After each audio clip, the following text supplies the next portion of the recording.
Topic is the status of children and youth in the state of Tennessee, and we're talking to the Executive Director of the Commission of Children and Youth in the state of Tennessee, Ms. Linda O'Neal.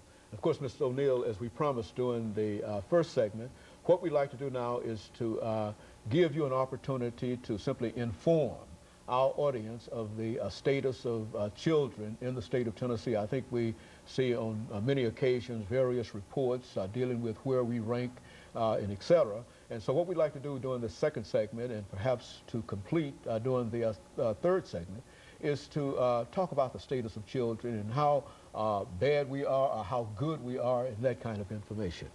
Sure, I'm always glad to talk about how children are doing in Tennessee. In June of this year, the Annie Casey Foundation released the 2004 Kids Count report, and in that report, they rank all of the states of the District of Columbia, and we ranked 43rd. And what that means is that 42 states are having better outcomes for children than we are in Tennessee. We were also 43rd in 2003, so we're about the same. They're really looking at outcome indicators like low birth weight babies and infant mortality, whether or not children are, the child death rate, the teen death rate, some of those kinds of things. And in the report, we have some good news and some bad news. We're obviously concerned about low birth weight babies and about babies who die in their first year of life. We've made some, we know there's some things we can do to make progress in that. One of the things that's really associated with both of those issues is pregnant women who are smoking. We really need to work on reducing the smoking among all teens and all children and all people, but especially pregnant women, because it's one of the things associated with low birth weight babies. 1 in 4 of the babies who were born at low birth weight in Tennessee were born to mothers who smoked while they were pregnant. And so that's a very, very important statement, and it's certainly important for young people who are in a childbirth situation to think in terms of the impact, not only that it will have, that smoking has upon them, but it has upon an unborn child. What are some of the impacts that this has upon an unborn child? Well, the smoking is particularly affects low birth weight babies, which is one of the leading causes of infant mortality. And the smoking is something that we really need to provide assistance to pregnant women so they can stop smoking, and the Department of Health is really interested in that.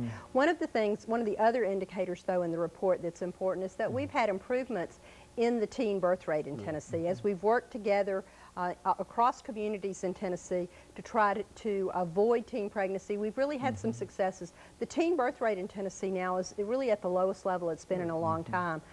Still higher than we would like it to be, but we need to really work on reducing that. There's some other things in the report that really show that good public policy makes a difference in positive outcomes for children.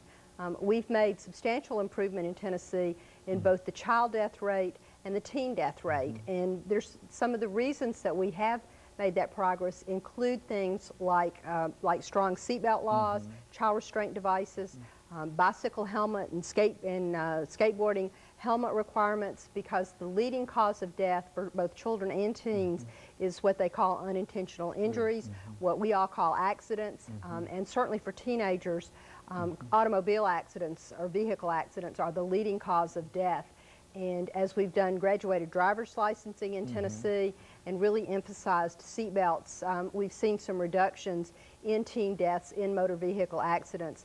In fact, in Tennessee, over the past year, there have been several really highly publicized incidences where a number of teens died at the same time in a car, and almost invariably when there was a survivor in that car, it would be the only one who had a seatbelt on. So we can't stress enough the importance of wearing seatbelts and of using child restraint devices.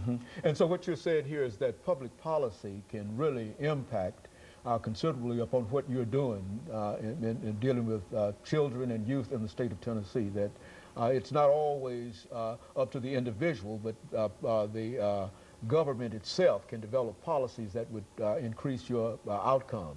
Well, certainly government can develop policies that increase outcomes. Ultimately, though, individuals have to implement those policies.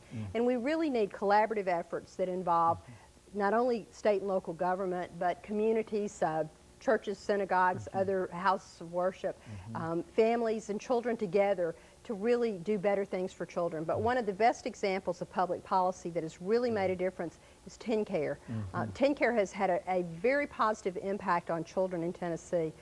In Tennessee, we have a lower percentage of children without health insurance than in the nation as a whole, and we have substantially improved the immunization rate of 2-year-olds. We're doing better than the nation as a whole again, and TennCare is largely responsible. It's almost closed the immunization rate gap between children on private insurance and children who are covered by Medicaid or TennCare. Now, TennCare is faced with a number of problems now, Ms. O'Neal. What can be done in terms of dealing with some of the issues that face TennCare and to make sure that we continue the kind of progress? Because it seems to me that if TennCare has made such an increase and has such a positive impact, we ought to do everything that we possibly can in order to at least try to keep that as a system. I think we all recognize that TennCare needs to be reformed, but we need to be sure those reforms are carried out in a very thoughtful and deliberative and open process that ensures the changes we make produce not only cost savings, but positive changes for health.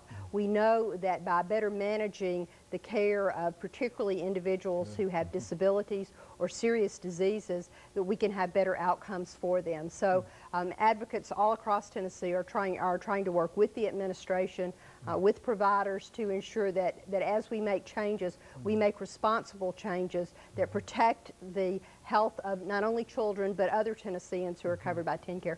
1 out of every 4 people in Tennessee is covered by TennCare, and almost 1 out of 2, it's about 45% of the children in Tennessee are actually covered by TennCare, and almost half of all TennCare recipients are children. And so without TennCare, we would really be in a real serious situation. Without TennCare, we would really have more adverse health outcomes. TennCare has also made a lot of difference in improving prenatal care for pregnant women, and prenatal care is one of those things that can help with low birth weight babies and also reducing infant mortality. Very good. You know, Ms. O'Neal, when we come back, what I'd like to do is to sort of deal with education. I think that one of the most important elements dealing with education has to do with childhood education, and so quite a bit of information is available in reference to that.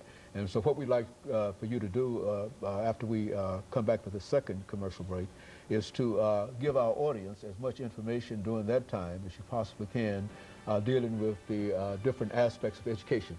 And of course, we'll be back with our audience following this very, very short commercial break.